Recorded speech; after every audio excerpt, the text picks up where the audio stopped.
Hello everyone, welcome to Telugu computer channel.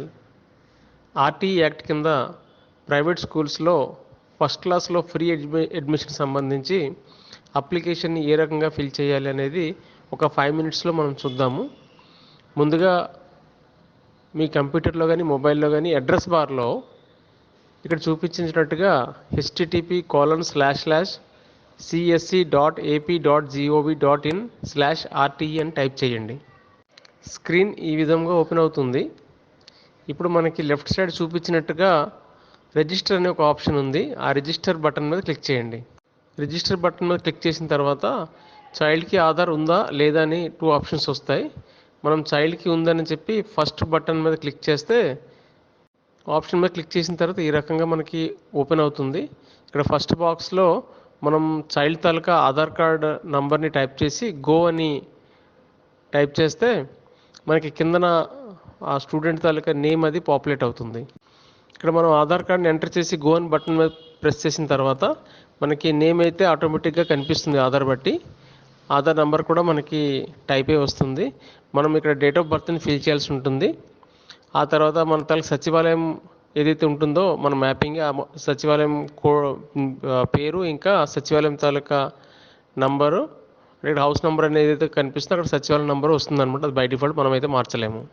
తర్వాత మనం సచివాలయం మనం ఉంటున్న పిన్ కోడ్ని టైప్ చేయాలి. ఆ తర్వాత మొబైల్ నెంబర్ అయితే మనం ఎంటర్ చేయాల్సి ఉంటుంది. మొబైల్ నెంబర్ చాలా జాగ్రత్తగా ఎంటర్ చేయాలి, ఎందుకంటే ఒకసారి మనం మొబైల్ నెంబర్ తప్పించామంటే మళ్ళీ పాస్వర్డ్ రికవరీ చేయలేము. కాబట్టి 1-2 సార్లు మీరు మొబైల్ నెంబర్ చూసుకొని ఎంటర్ చేయండి. ఆ తర్వాత మన దగ్గర రైస్ కార్డ్ ఉంటే కనుక రైస్ కార్డ్ నెంబర్ని ఎంటర్ చేయాలి. ఆ తర్వాత స్టూడెంట్ తాలూకా ఏజ్ అనేది ఆటోమేటిక్గా పాపులేట్ అవుతుంది. నెక్స్ట్ జెండర్ అనేది మేలా ఫీమేలా సెలెక్ట్ చేసుకోవాల్సి ఉంటుంది. నెక్స్ట్ రిలీజియన్ అనేది హిందువా ముస్లిమా క్రిస్టియనా ఏమైనా ఇతర మతాలు అయితే ఆ మతం సంబంధించి మనం సెలెక్ట్ చేసుకోవాల్సిన అవసరం ఉంటుంది. ఆ తర్వాత క్యాస్ట్ అనేది మనం సెలెక్ట్ చేసుకోవాల్సిన అవసరం ఉంటుంది. ఎస్సీ ఎస్టీ బీసీ ఓసీ ఇటువంటి ఆప్షన్స్ ఉంటాయి. నెక్స్ట్ చైల్డ్కి పేరెంట్ కానీ గార్డియన్ గారు ఎవరున్నారంటే మన పేరెంట్ని ఇక్కడ సెలెక్ట్ చేసాము. ఆ పేరెంట్కి సంబంధించిన నేమ్ అయితే మనం టైప్ చేయాల్సిన అవసరం ఉంటుంది. దాని తర్వాత ఆ ఫాదర్ కానీ మదర్ కానీ ఆధార్ కార్డ్ నెంబర్ ఏదైతే ఉందో ఆ ఆధార్ని మనం టైప్ చేయాల్సిన అవసరం ఉంటుంది. ఆ తర్వాత మన ఎవరైతే చైల్డ్కి మనం ఫస్ట్ క్లాస్లో అడ్మిషన్ చేద్దాం అనుకుంటున్నామో వాళ్ళకి అక్క కానీ అన్న కానీ ఉండేటట్టయితే ఎస్ అని టైప్ చేస్తాము. అప్పుడు ఆ స్కూల్ కూడా ఇవ్వాల్సి అవసరం ఉంటుంది. అదర్వైజ్ ఎవరు లేకపోతే కనుక మనం నో అని ఇక్కడ సెలెక్ట్ చేసుకుంటాం. నో అని సెలెక్ట్ చేసుకుంటే ఏమవుతుందంటే మనకి మనం పెట్టుకున్న ఆప్షన్ బట్టి స్కూల్ అయితే వస్తుంది. ఎస్ అని పెట్టి సిబ్లింగ్ తాలూకా స్కూల్ కోడ్ ఇచ్చేటట్లయితే అక్క కానీ అన్న కానీ ఏ స్కూల్లో అయితే చదువుతున్నారో అదే స్కూల్లో వీళ్ళకి కూడా సీట్ వచ్చే ఛాన్స్ ఉంటుందన్నమాట. ఇక్కడ మనకి వచ్చిన అడ్రస్ అనేది మన సచివాలయం అడ్రస్ అనేది మనం ఉంటున్న అడ్రస్ అయితే ప్రాబ్లం లేదు, ఎస్ అని చెప్పి ఉంచేస్తాము రెసిడెన్షియల్ అడ్రస్ సంబంధించి. అలా కాకుండా మనకి ఆధార్లో వేరేగా అడ్రస్ ఉంది బట్ ఇక్కడ అడ్రస్ వేరే అయ్యేటట్టయితే ఇక్కడ నో అని చెప్పి మన దానికి ఆధార్ కార్డ్ని అయితే ఏదైతే ఉంటుందో ఆధార్ కార్డ్ కానీ లేదంటే వేరే ఏదైనా అడ్రస్ ప్రూఫ్ని మనం ఇక్కడ అప్లోడ్ చేయాల్సిన అవసరం ఉంటుంది.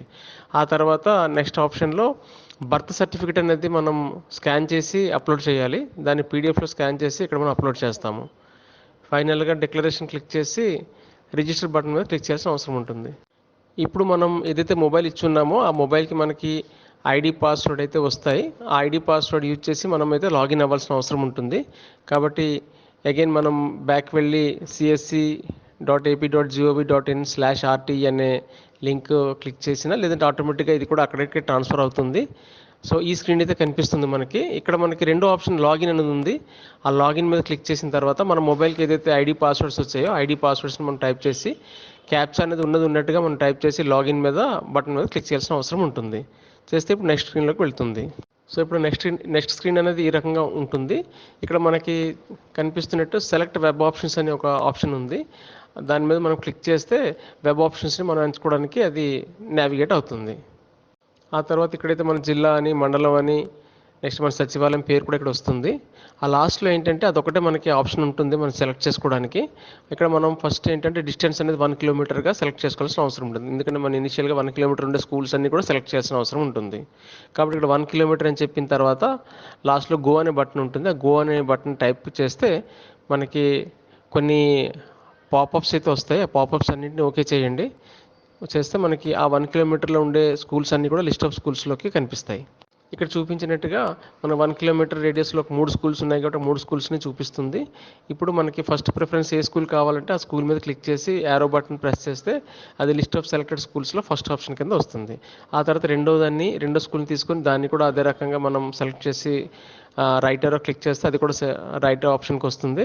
అలాగే మూడో స్కూల్ కూడా సెలెక్ట్ చేసిన అవసరం ఉంటుంది. ఈ మూడు కూడా మనకు క్లియర్ అయిపోవాలన్నమాట. ఈ మూడు కూడా మన లెఫ్ట్ సైడ్ నుంచి రైట్ సైడ్కి వచ్చాయి, లిస్ట్ ఆఫ్ సెలెక్టెడ్ స్కూల్స్లోకి రావాలి. అది వచ్చిన తర్వాత మాత్రం మనం 3 కిలోమీటర్ రేడియస్లోకి వెళ్ళగలము. మనకి 1 కిలోమీటర్ రేడియస్లో అన్ని స్కూల్స్ వచ్చేసాయి కాబట్టి నెక్స్ట్ మనం చేయాల్సిన పని 3 కిలోమీటర్స్ని సెలెక్ట్ చేసుకోవాలి. ఇప్పుడు ఇక్కడ చూపించినట్టుగా 3 కిలోమీటర్ రేడియస్ని సెలెక్ట్ చేస్తాము. చేసిన తర్వాత గో అనే బటన్ మీద ప్రెస్ చేయాల్సిన అవసరం ఉంటుంది. అప్పుడు కొన్ని పాపప్స్ అన్నింటినీ క్లియర్ చేసుకుంటే మనకి లిస్ట్ ఆఫ్ స్కూల్స్లో 3 కిలోమీటర్స్ రేడియస్లో ఉండే స్కూల్స్ అన్నీ కూడా లిస్ట్ ఆఫ్ స్కూల్స్లోకి యాడ్ అవుతాయి. ఇప్పుడు లిస్ట్ ఆఫ్ స్కూల్స్ 3 కిలోమీటర్స్ రేడియస్లో ఉండే స్కూల్స్ అన్నీ యాడ్ అయ్యాయి కదా. ఇక్కడ నుంచి మనకు కావాల్సిన ఇంకొక అంటే మ్యాక్సిమం 10 ఆప్షన్స్ వరకు మనం ఎంచుకోవచ్చు. వాటిని యారో మార్క్ యూజ్ చేసి ఇంకా మిగిలిన స్కూల్స్ని కూడా యాడ్ చేసుకోవాల్సిన అవసరం ఉంటుంది. ఈ రకం మనం 10 స్కూల్స్ని అయితే యాడ్ చేసుకున్నాము కాబట్టి ఇక్కడ లిస్ట్ ఆఫ్ సెలెక్టెడ్ స్కూల్స్లో మనకు 10 స్కూల్స్ అనేవి కనిపిస్తాయి. ఆ తర్వాత మనం ఫైనల్ సబ్మిట్ బటన్ మీద క్లిక్ చేయాల్సిన అవసరం ఉంటుంది. వన్స్ ఫైనల్ సబ్మిట్ బటన్ మీద క్లిక్ చేస్తే మనం ఏ స్కూల్స్ని అయితే ఇక్కడ మనం ఎంచుకున్నామో ఆ స్కూల్స్ అయితే కనిపిస్తాయి. సో వన్స్ ఇక్కడ స్కూల్స్ ఏవైతే కనిపించిన తర్వాత మనం చేయాల్సిన పని ఏంటంటే డౌన్లోడ్ పీడిఎఫ్ మీద క్లిక్ చేయాలి. అప్పుడు మనకి ఫైల్ అనేది డౌన్లోడ్ అవుతుంది. ఇది మన ఫ్యూచర్ రిఫరెన్స్కి పనిచేస్తుంది. వన్స్ పీడిఎఫ్ని డౌన్లోడ్ చేసిన తర్వాత మనం లాగౌట్ అవ్వాల్సిన అవసరం ఉంటుంది. కాబట్టి లాగౌట్ బటన్ మీద క్లిక్ చేసిన తర్వాత మనం బయటకైతే వచ్చేస్తాము. సో నెక్స్ట్ మనం చేయాల్సిన పని ఏంటంటే మనకి ఎప్పుడైతే స్కూల్ అనేది అలర్ట్ అవుతుందో అగైన్ మళ్ళీ మన మొబైల్కి మెసేజ్ అయితే వస్తుంది. ఆ తర్వాత మనం అలాట్మెంట్ కోసమని స్కూల్స్కి వెళ్ళి నెసెసరీ డాక్యుమెంట్స్ అన్ని స్కూల్స్లో సబ్మిట్ చేయాల్సిన అవసరం ఉంటుంది.